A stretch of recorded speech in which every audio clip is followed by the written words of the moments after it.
everybody, and welcome back to another episode of JaAR. JaAR, for those of you that may be new, stands for Joe and Amy Review.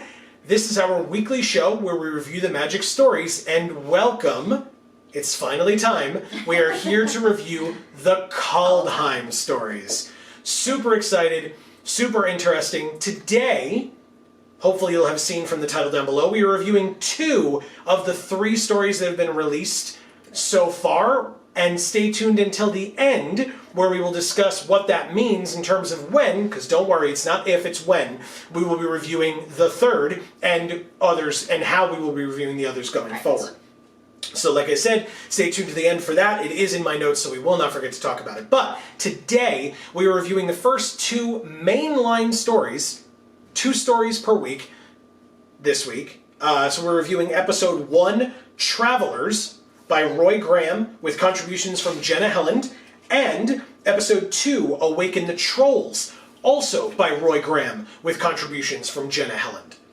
My quick review at the top is, these are great, I enjoyed them. I'm not jumping up and down where they're the greatest things I've ever read, but they are well written, they have good writing technique used in them, which I appreciated, and so for that reason, I would recommend that you go read them. What about you? Okay. Similar. They good writing and good story. I mean, like you said, there's not, so much nuance to it where we're sitting here going, but they're good. You should check them out. Yes. And so, to do so, we have put the links in the description down below. The top 2 links will be to these 2 stories. So we encourage you to go read those before coming here or watching this video if you have not read them already, so that you can then come back here, because as we haven't really been saying based on what we've been reviewing recently in JaAR, since it's been older stuff, but what we typically say with JaAR, with our reviews, is we review, we don't summarize. And so, we encourage you to go read the stories for yourself and then come back and join us and join in on the discussion with us and your fellow Vorthos in the comment section as well. So on to the full reviews themselves. I'll try to go in order as best I can, but I may make references here and there to the other ones. Oh, thank you. I may make references here and there to the other ones, or we may make references here and there to the other ones. So, but we'll try to keep it consistent. So, starting with Travelers, we meet Kaya, or we see Kaya. We meet Inga Runeyes and the Omen Seekers. Yes, the Omen Seekers, not Omen Speaker. That's a good card from Theros. But Omen Seekers, and we meet. What is his fake name? Ari? I have it written down. I know I do. Ozzy. Or Aussie? A-S-I? Aussie? It's either Aussie or Ozzy. I say it sounds like Aussie makes more sense, but it's really Alrund. Right, that's what I'm saying. So, yeah, so it's Aussie, but it's really Alrund, who is the Odin of Kaldheim, basically. For people who know who that is and how and why that matters. But he is a god of the realm, and similar to stories that we've heard in Greek mythology as well, he has disguised himself and walks among the realm of mortals, which they did a good job of foreshadowing that to a degree by just referencing when the Omen Seekers showed up to Savalgar, who've been having a kind of a tough time, and they mentioned that they are still trying to put forth something in terms of a like a feast or food of some kind to greet their guests with, because you never know when one of your guests could be one of the gods in disguise.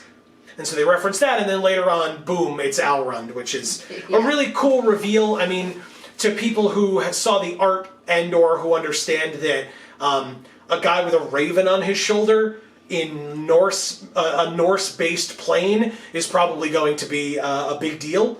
They may have taken away a bit of the surprise there, but still very cool nonetheless. So, I don't know. I liked the introduction that was given. Yeah.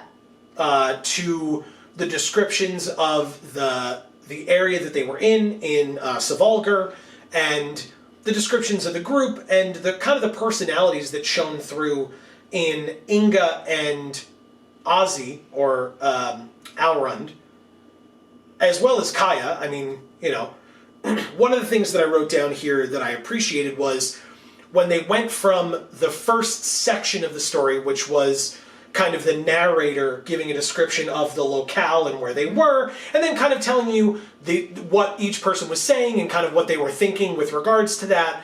That was in one particular tone, and then I feel like when it changed perspective and went to Kaya's perspective, that tone also changed. Mm-hmm. Which I noticed and I appreciated. And it was great. It's really great because... it was very much in her voice. Yes.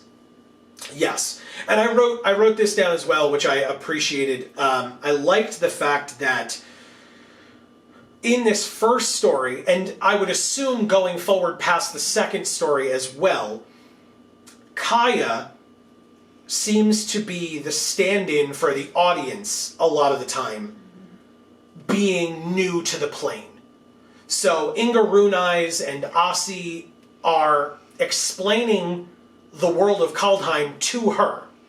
But it's not to her, it's to us, right, as the reader.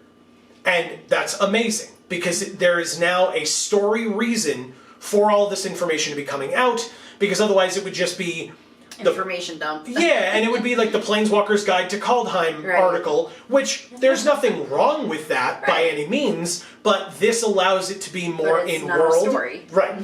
Yes. And so it allows it to be more in-world, and there's a reason for it being done, because Kaya doesn't understand who the Realm Eater, the Wolf Realm Eater is. She's like, whatever, it's a wolf. That's what you're afraid of? And they're like, no. Afraid of a wolf? Yeah. She's like, no, you don't get it. So, right. So now she gets to be told about that, and we get to be told about that, because that card exists, and whether it's going to come up in the story or not further is unclear, but now we have background information on the Realm Eater, so that when we see it in the card, it makes more sense.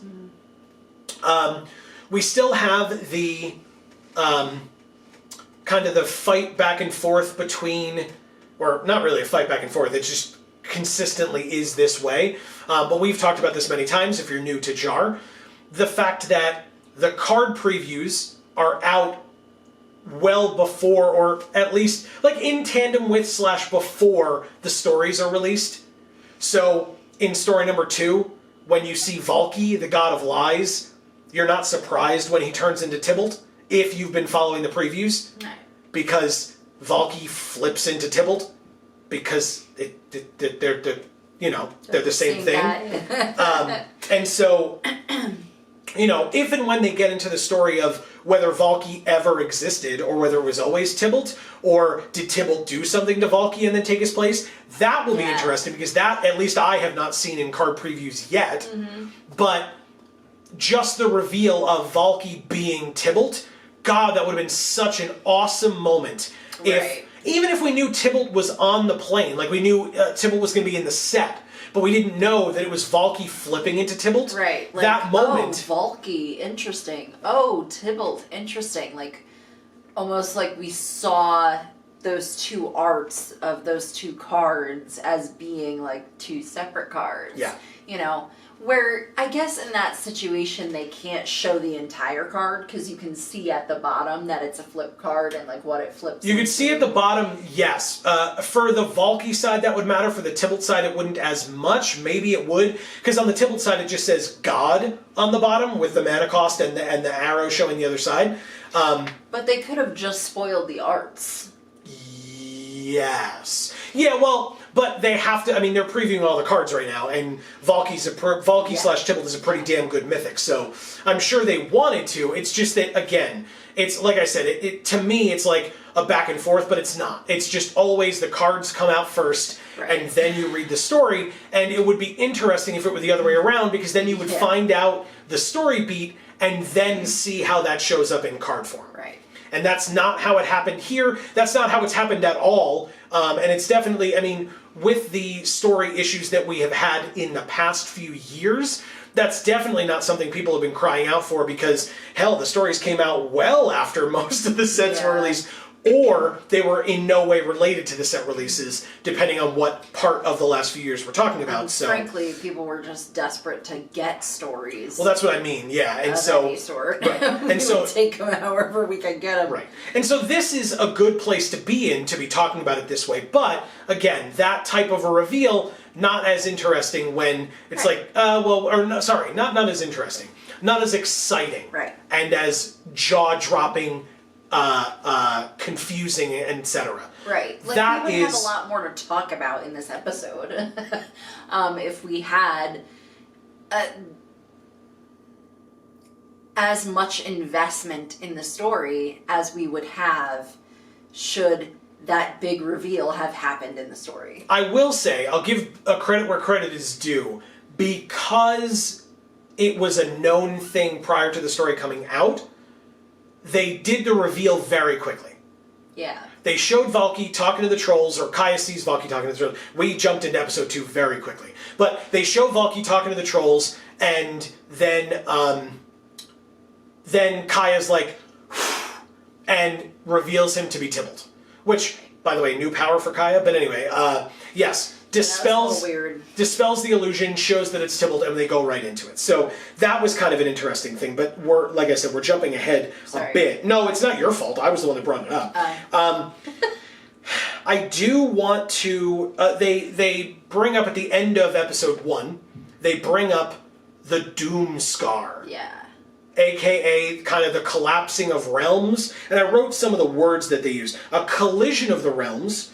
Alrund mentions that he sees death and destruction in the future because of that. And Inga Runais mentions that it brings it brings war and chaos. Yeah. You know. And, and that it will be a time of great suffering. So now we know why we're here now, right? Like, what is going on now. COVID-19. But now we know why we're on the plane now. Like, what story is being put forth now, as opposed to just, hey, here's Kaldheim, it's a cool place, check it out. This is why we're on Kaldheim, because the Doom Scar is either going to be prevented or it's going to occur and they're going to need to deal with it afterwards. So that I appreciated, that the end of story 1 was what really showed us, this is what we're doing, welcome to it. Right. So, what was your take on the monster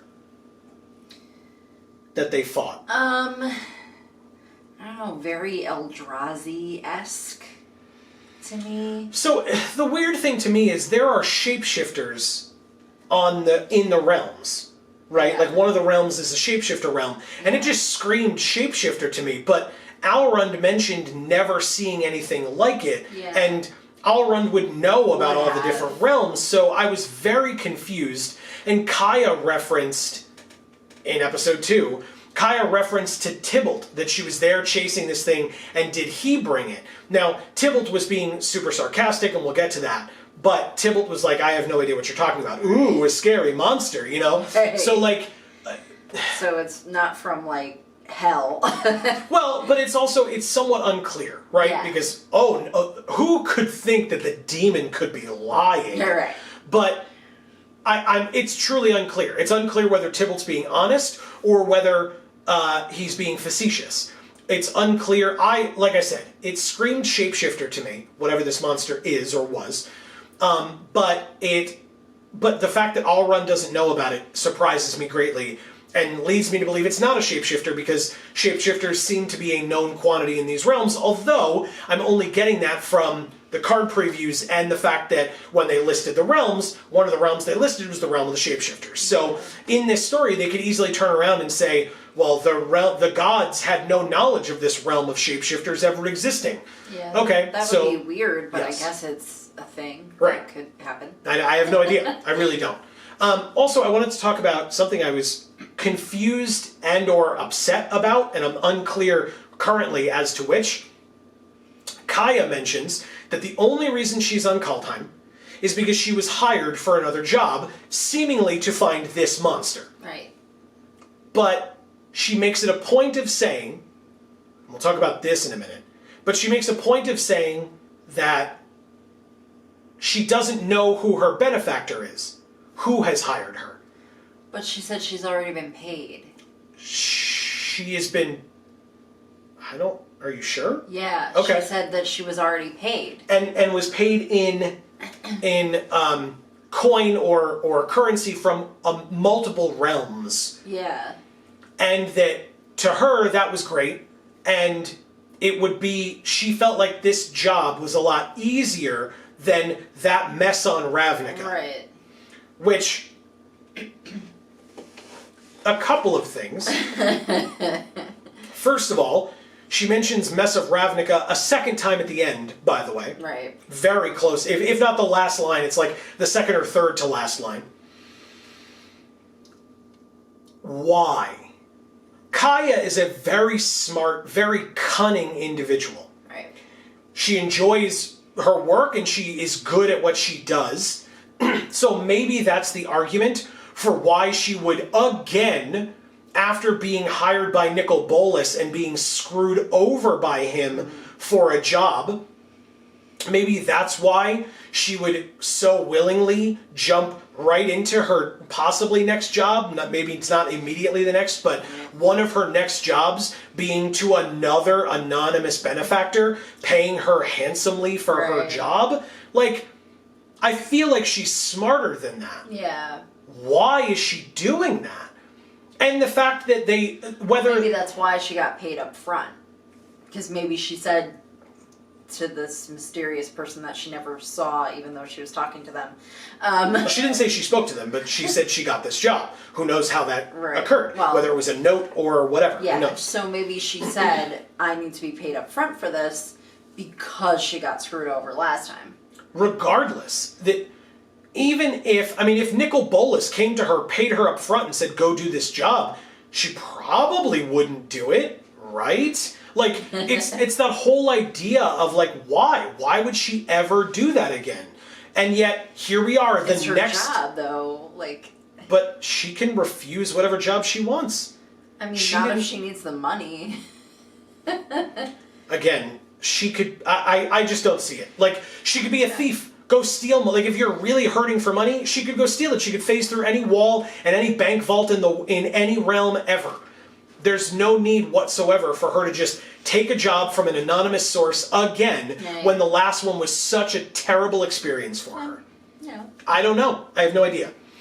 Fair. Episode 1, and again, like that's why I'm saying it's unclear to me and or it's frustrating to me. And I'm kind of leaning more towards frustrated, but I'm... As always, because we're early on in the story, I will give time, as with anything. I hope it gets explained in some way. I would love to see it get explained in some way. The only other thing that I had for episode 1, or something that episode 1 made me think of, is Reintroduction of Kaya. Last time we saw Kaya was in War of the Spark Forsaken. I go like this because it's behind us on the shelf. I don't know if you can see it. It's a little shadowy back there, so I apologize. But... in War of the Spark Forsaken, sorry for the reference of the book, but at the same time, this is not a bad portion of the book, I guess, where the story ends, or near the end, we see Kaya with Liliana, Rat, and Teo. Mm-hmm. And that's Liliana, but not Liliana, whatever the hell she named herself, like Gideon's mother's name or some nonsense. Yeah. Whatever it was. I don't even want to talk about it. Yeah, but... she was with those 3 other people, 2 of which are planeswalkers. One is Rat, and Rat can travel because Kaya can like absorb her into herself and phase her in there and then planeswalk with her. It's a whole thing. It's real weird. Yeah. We're seeing Definitely. Kaya's becoming Superman though. Yeah. New powers every time we hear about her. Yeah.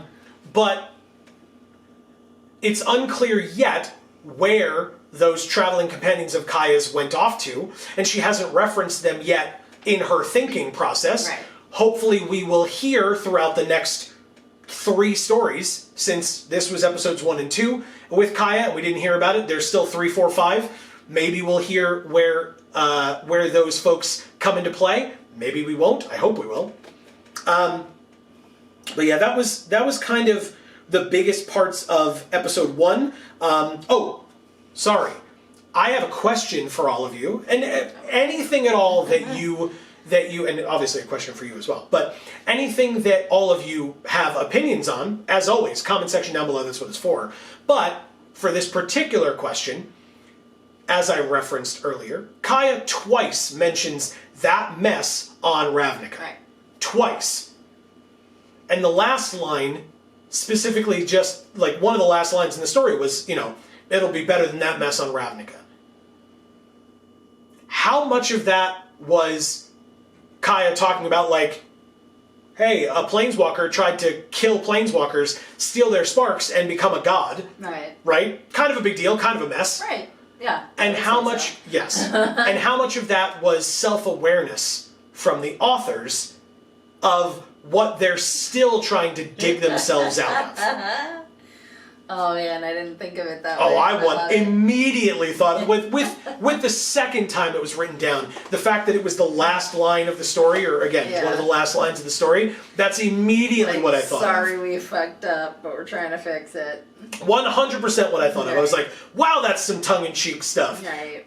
That's what I thought of. I would love to hear from you if you thought of it. Obviously, Amy said she hadn't, but I figured it was a piece of the story that we're gonna see come back around. Okay. So, they mention it here, and then we see how it actually plays into what's going on this plane. Okay.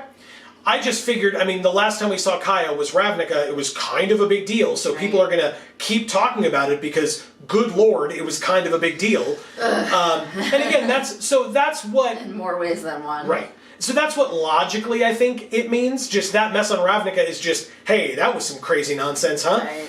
But also... And then Rat, wasn't Rat. It was, a crazy assassin. Yeah, but Kaya doesn't know that. That's true. Kaya doesn't know that. That's true. And that's Rat is a Dimir working for Lazav. Right. Yeah. Yeah. Spoilers, I guess. Go watch our reviews of these books. We talk about the bad stuff, we talk about the good stuff, and we don't, sugarcoat our opinions, that's for sure. Nope.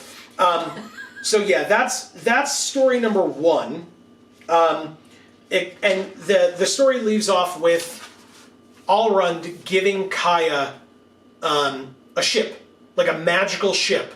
So this is kind of the second time, right? This is like a mini Weatherlight, almost. Yeah. This is a ship that can travel between realms, so it's like the Weatherlight for the realms of Dominaria.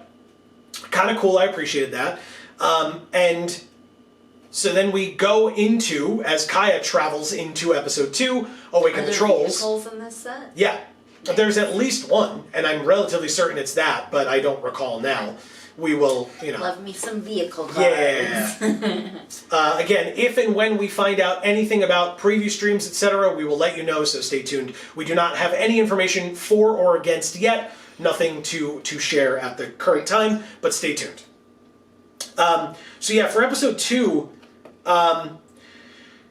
we talked a lot about episode 2 a couple of times. One of the things with Valky/Tybalt, who, by the way, is the Loki variant, if people didn't get that, from the lore, God of Lies, etc., trickery. One of the things that Tybalt does, first of all, can I shout out the dialogue of Tybalt? So good. Yeah. So sarcastic, so cocky. It was just amazing.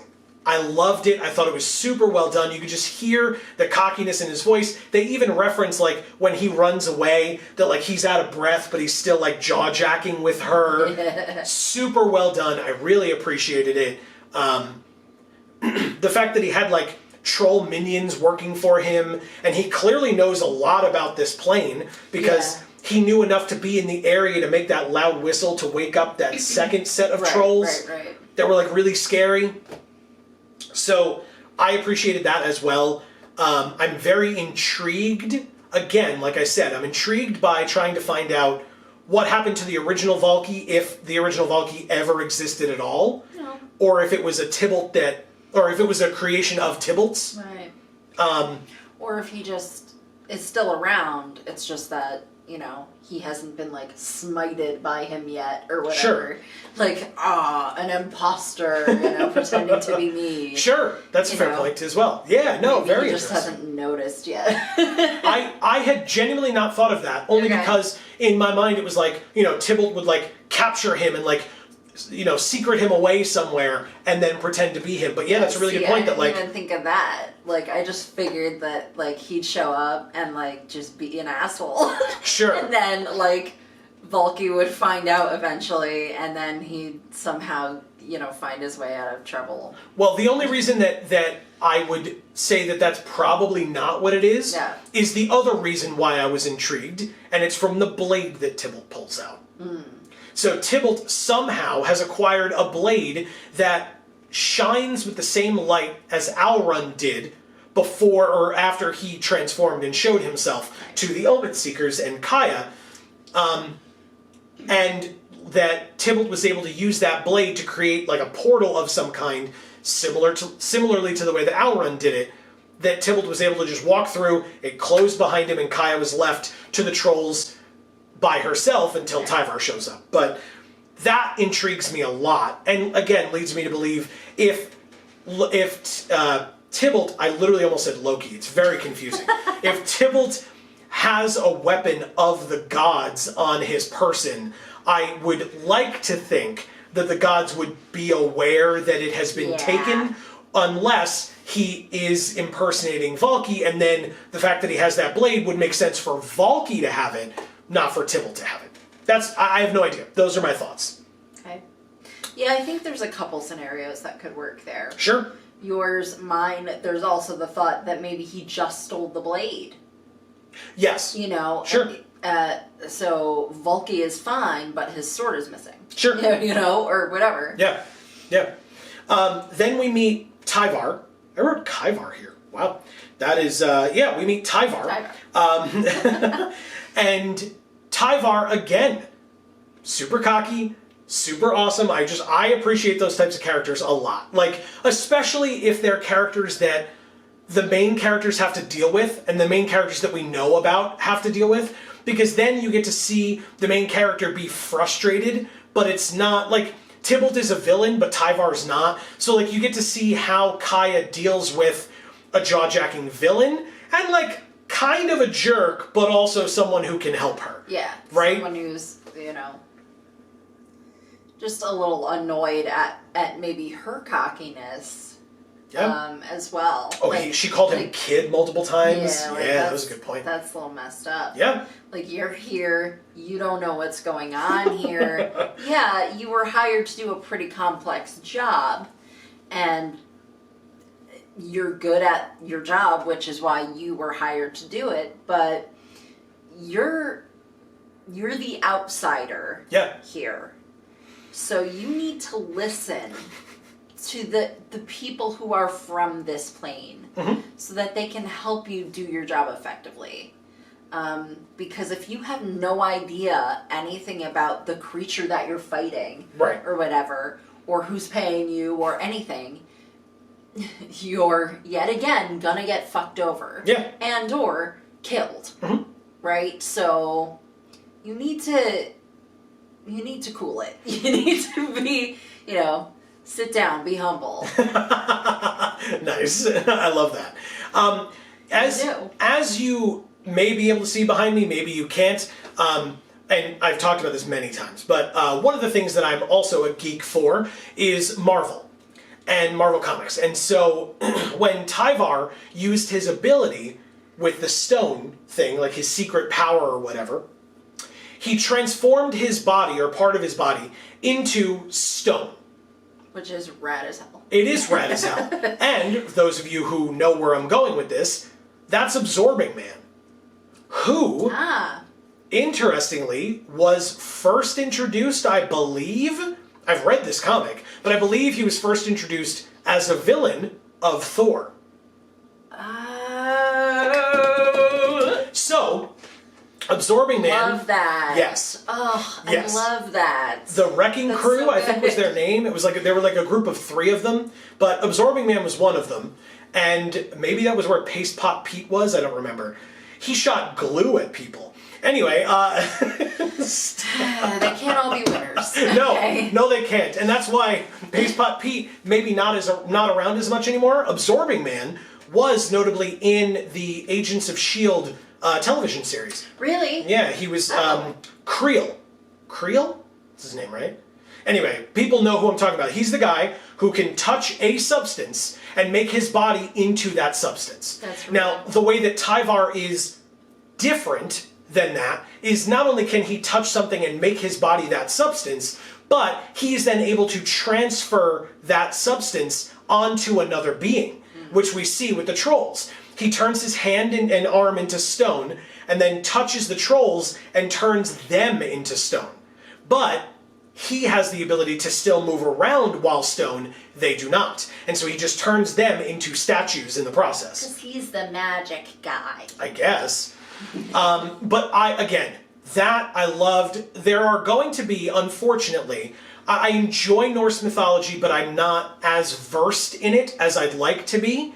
And ironically, although I love history, I'm even less versed in Norse mythology than he is. So, yes, unfortunately, there's a little bit of lack of knowledge in terms of that. But I will say, if you hear us talking about something and we don't reference the Norse analogy to it, I understand that there is the giant wolf, right? That is something from Norse mythology. The world serpent, the world tree, all of that is a thing in Norse mythology. That much I understand. But if there are subtle nuances like the Absorbing Man Tyvar thing where he was a foe of Thor, like that kind of a connection that we may not be aware of, if that's something that you're aware of, educate us. We would love to learn more things and educate your fellow commenters as well.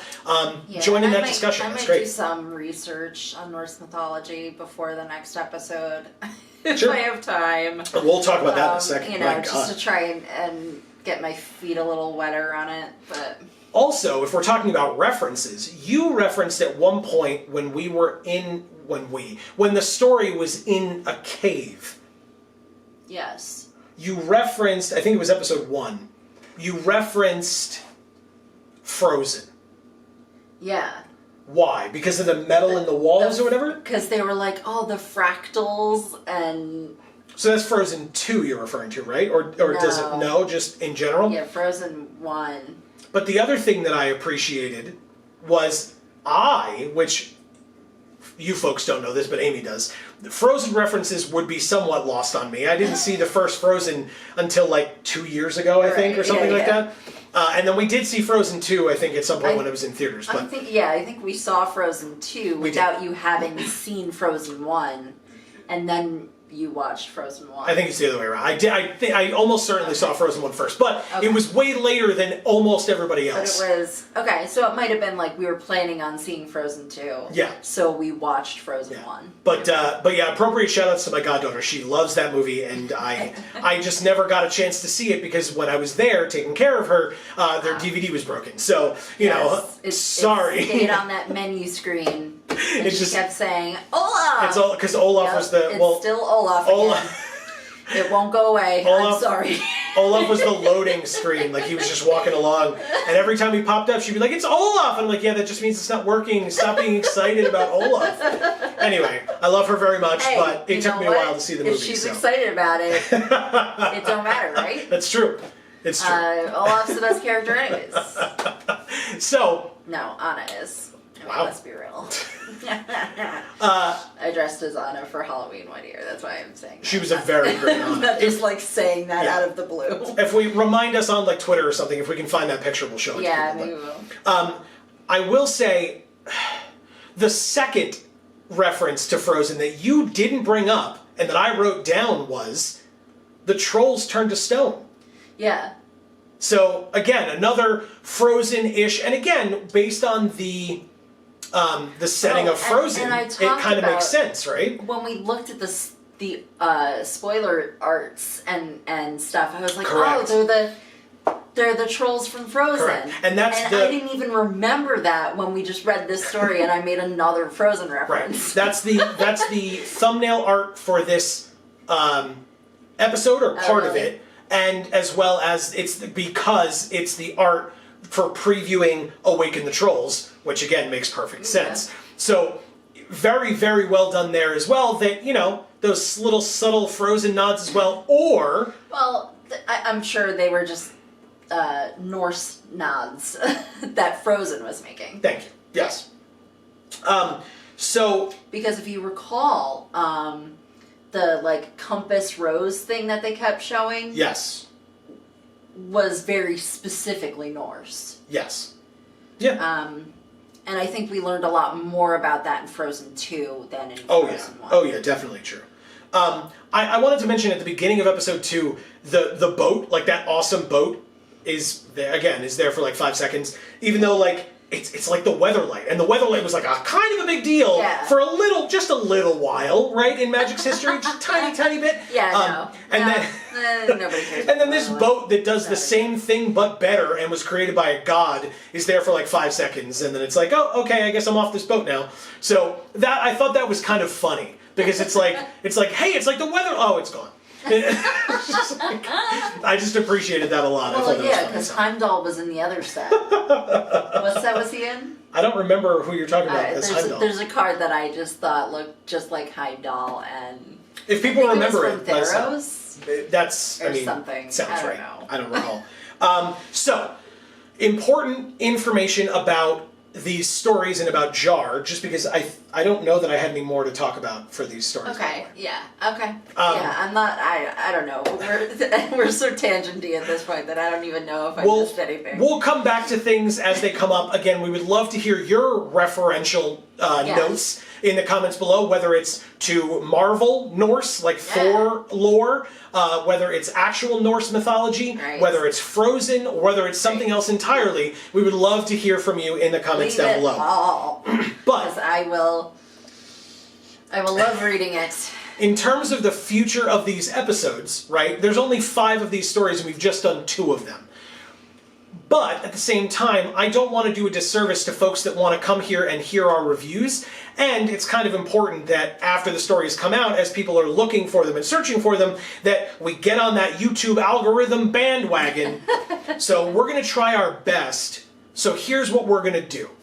Saturdays are a release day, but not a release day for content for us, because if you're unaware, we stream every Monday and Friday, 8 to 10 p.m. Eastern Time on this channel, so you should come here and be there for those. But the Monday streams are MTG Arena, so if you're a Magic fan, that is relevant to you. And this may or may not be relevant to you, but Fridays are video games, where we play a video game of some kind, and then that goes over on our Video Games for All channel. Links to our other channels down in the description box below. Ironically, since we made enough Marvel references in this video, it's Marvel's Avengers. Correct. The new 2020 Marvel's Avengers. Right. I am... Brand new game. Yes. It's very cool. We've been playing it for a few weeks. I am stuck on a boss fight as Black Widow right now. And so we will see if I can beat that this Friday, 8 p.m. Eastern, right here, so be here. But that video, that VOD, goes up not on this channel, but on Video Games for All on Saturdays.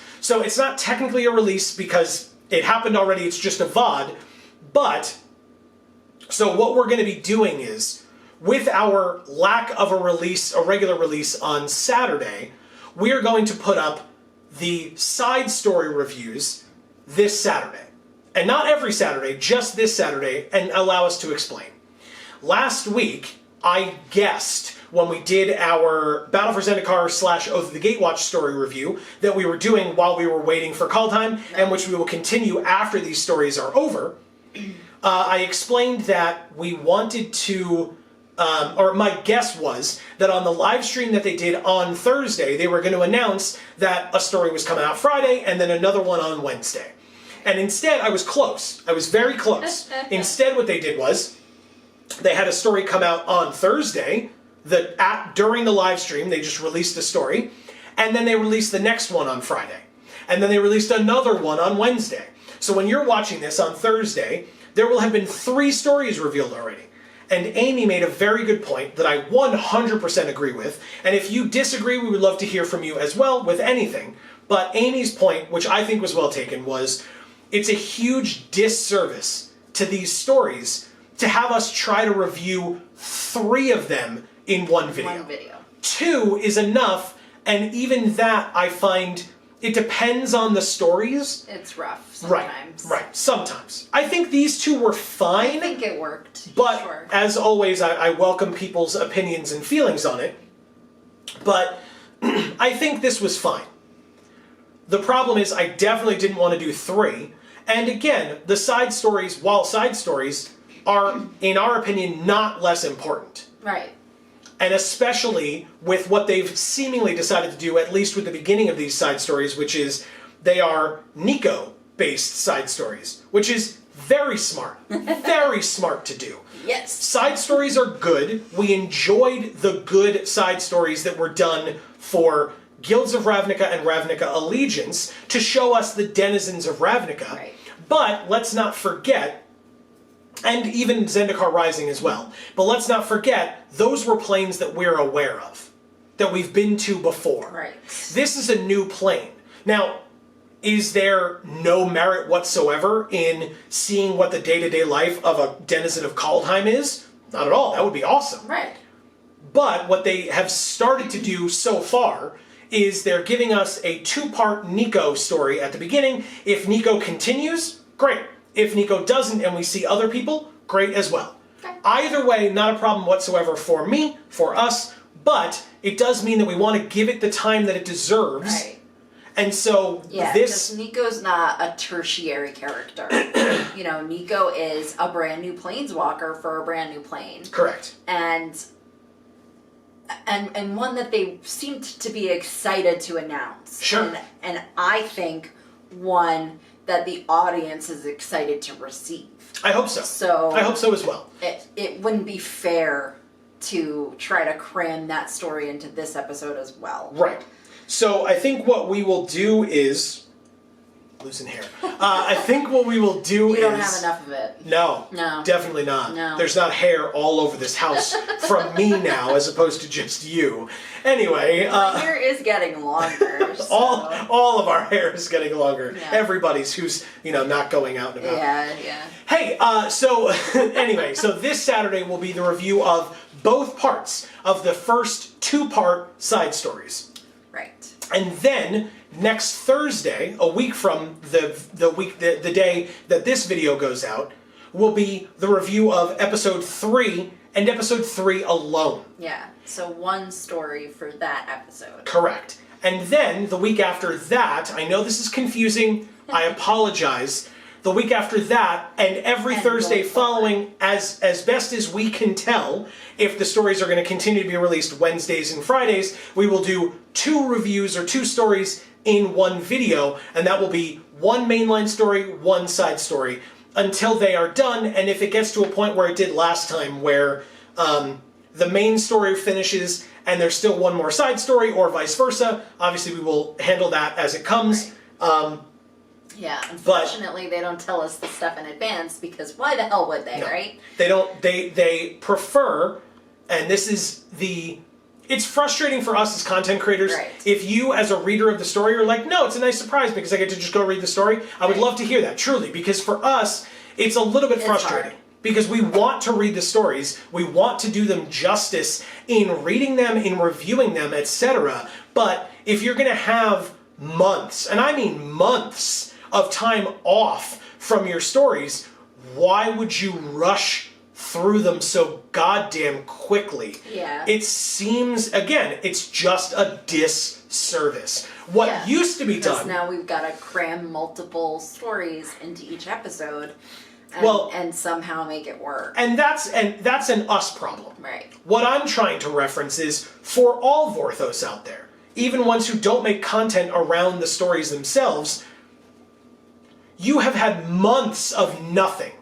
Right. And now you're going to have a story on Thursday along with the entirety of the preview stream that they did, or the announcement stream for Kaldheim.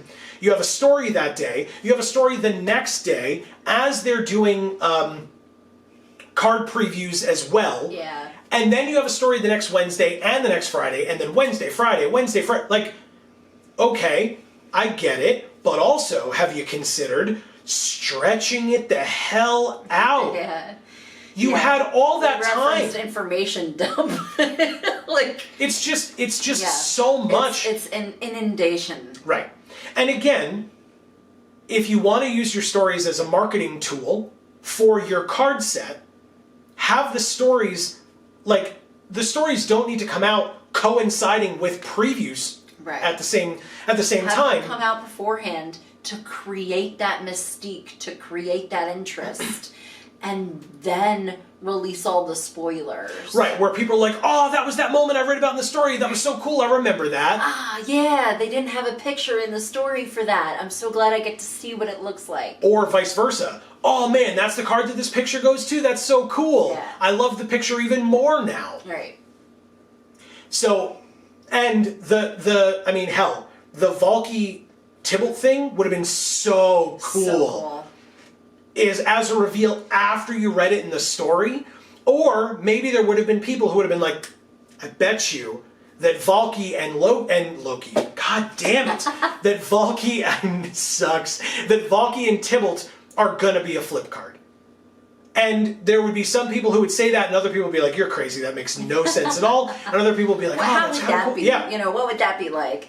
And then they would get to actually see what it was like, instead of seeing what it was like and then reading it in the story and going, oh yeah, we knew that already. The only other reason that I could think is that you want to do it that way by releasing stories at the same time as previews for one of two options. Either the people who are coming to your website to read the stories will see the ads on the side for the previews, like the card previews and the galleries and etc., or vice versa. That the people who are coming there to see the card previews will see the stories and take their time to, you know, move sideways slightly and read the stories as well. Yeah, I think that's what they're trying to do. I don't imagine that there's try that to create much overlap. Vorthos. I think they're trying to create Vorthos out of people who aren't Vorthos.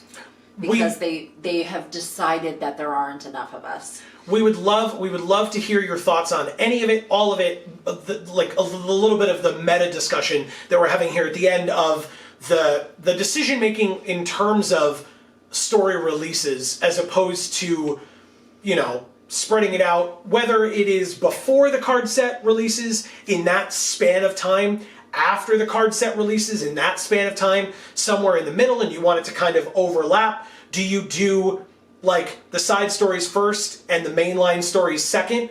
So you do like one a week of the side stories 5 in a row, and then one a week of the mainline 5 in a row? Do you do the mainline then the side? Do you do mainline side, kind of like what they're doing now, but once a week as opposed to twice a week?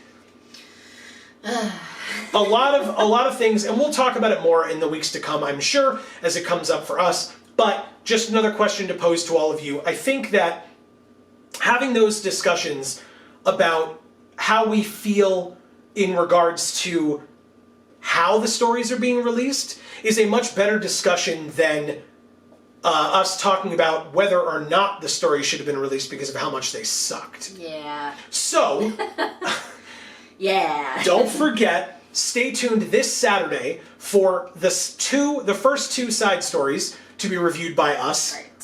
Starring Nico, seemingly, Nico Aris. We would love to see you here for that.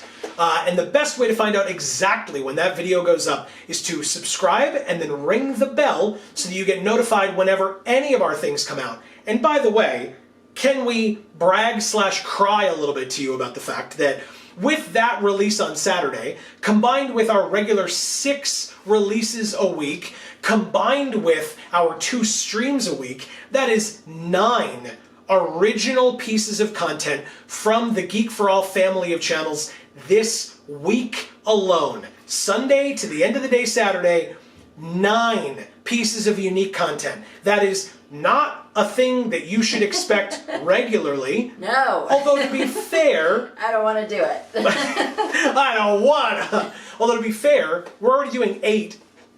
So this is just a 9th. But otherwise, stay tuned to all of our channels for, at minimum, as of right now, 8 unique pieces of content a week with 6 video releases and 2 live streams per week. We are using the time being stuck here in quarantine, keeping ourselves and others safe as we possibly can. Yes. We are doing what we can to deliver as much good, as much laughter, as much lightness Yes.